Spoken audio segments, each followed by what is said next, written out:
Howdy, I'm Max ASWELL, Northwest Adventure Guide, and today I'm going to take you up the middle fork of the Snoqualmie River. Today we're going to go on a trail that not too many people even know about, let alone go on. That's why we like to call it the secrets of the middle fork of the Snoqualmie River. Hiking with us today are folks from the Wandering Aimlessly Assisted Living Community. It's part of a community service deal I got into because of that little incident I had last fall. Anyway, I think there are about 6 of them altogether, but it's kind of hard to tell sometimes because one or two will wander off and then a couple more will just show up out of nowhere.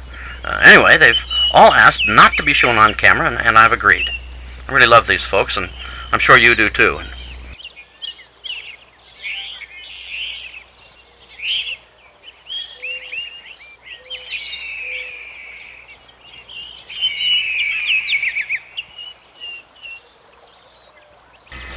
The trail begins at the bridge, crossing the middle fork of the Snoqualmie River.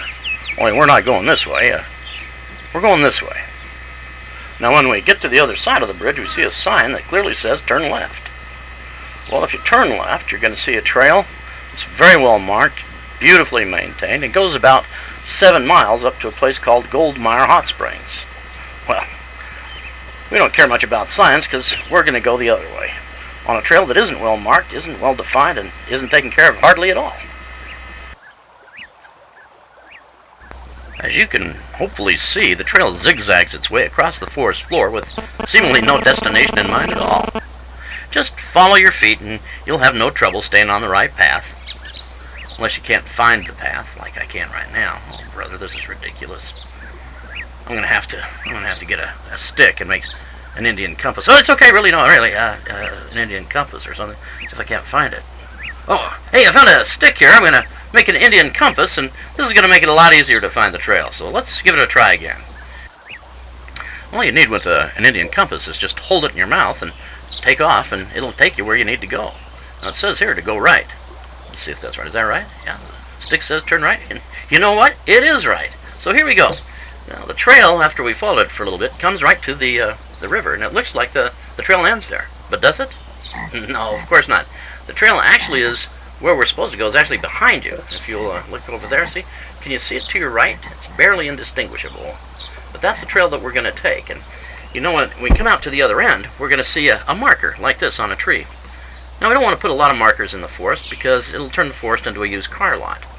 But a few markers here and there help us to find the trail. See, if you look back now, you see there's the trail that we just came down. Now, you know, see, it's pretty easy to see. So that's what that is. You know, again, the Indian compass works really well. All you need is a stick. Or in some cases, like right now, I'm going to use a big log, because that really pulls in those coordinates for you and helps you establish a good bearing.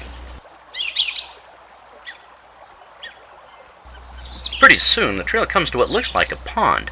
Actually, it's an eddy in the river. It's very large and very nice and very calm, and on a hot day, there's no other place better than to take a little rest and a little respite from the trail.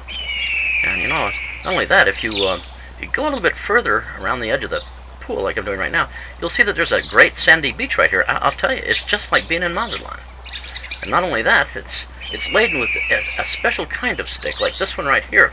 Now, I'm not going to use this as a compass. No. Actually, what I'm going to do is I'm going to chew it and turn it into an Indian canoe. That's right. This will be the bow right here. I'm going to put a little seat right there. Oh, I don't know. Maybe we'll put another seat right up there. Anyway, well, I'll just chew on this for a little bit. I'll be with you now. Now, once you get to the eddy, the trail actually takes off on your left, as you can see right here, and continues on for about another 500 feet and up a fairly steep root bank. Okay, you wild wanderers, why don't you just follow me up here and we'll be on our way. Well, we can't. Cooter fell down. I think he's hurt. You think Cooter's hurt? He fell, huh? Well, let me come down and see what's going on, and I'm sure you'll be just fine. Oh, what's going on, Cooter? Oh, Cooter, is that your bone sticking out of your leg?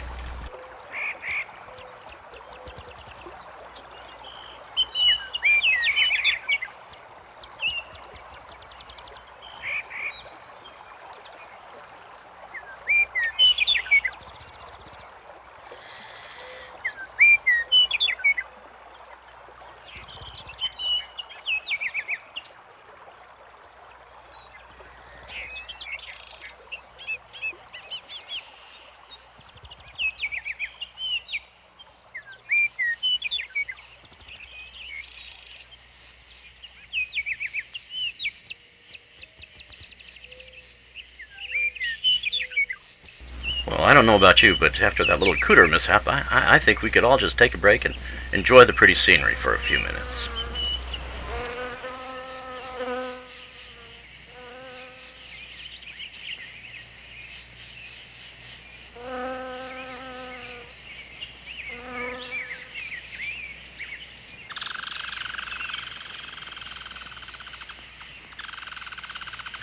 Oh, hi, you're back already. Well, I'm going to have to step off camera here for just a minute and take a little bit of a break right over here, and maybe over there, and maybe over there.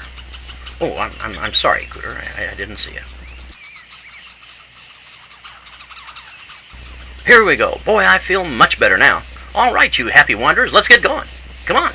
We can't. Cooter's falling down again. What? Cooter. Cooter. Come on, Cooter. Cooter, get up. You can do this. Come on, Cooter. You get up right now. Really, Mr. Max, I don't think I can make it. It's just too hard. Well, what do you mean you can't make it? I'll tell you what, Cooter. You better get up and get moving right now, or I'm going to come down there and chew that bone right out of your leg. What do you think of that? Well, I don't want you to do that. I'll be good. I'll try harder. All right, let's get going then, okay? Oh, okay. Here we go. Finally, after dragging Cooter for almost an hour, we come to Beautiful Mountain. Isn't this a pretty place? You know, merry wanderers, you've been working really hard, and I really appreciate it. So I'll tell you what, why don't we just stop here and take a little bit of a break and just enjoy the scenery. Excuse me, Rose, could you hand me the insect repellent and that cup over there, please?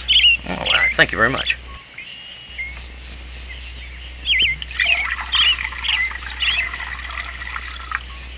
That ought to do it. Well, say, Cooter, could you come here for a second? What do you want? I don't feel like moving around too much. Oh, no, I've got something for you. Actually, I have an Indian remedy here for you that I think is going to make you feel a lot better. Why don't you just give this a try, and we'll see how you feel later, okay? Well, okay. Thank you.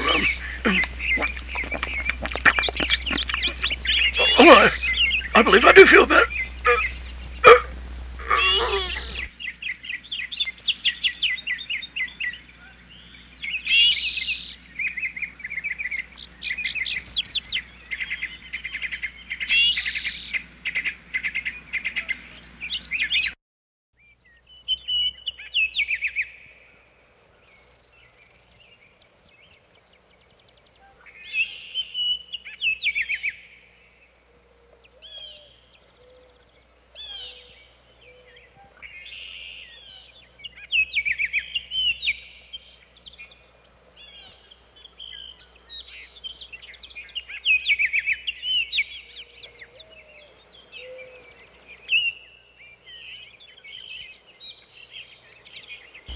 Well, folks, it's just about time to turn around and go back, but before we do, I'd like to show you one of my favorite things. I call it off-trail rambling. What I'll do is, for example, right here, I can see where there's an animal trail, and I'm just going to follow it up and do a little bit of exploration. Do you realize that I could be the first yellow dog up here in the history of human beings? Not only that, I get a tremendous view of everything that's oh gosh. I can see part of Cooter's body sticking out of the trench. I gotta go down there and take care of that. Well, until next time then, see you later. Well, folks, that's all for now. Thanks for watching it. And until we meet again, may the forest be with you.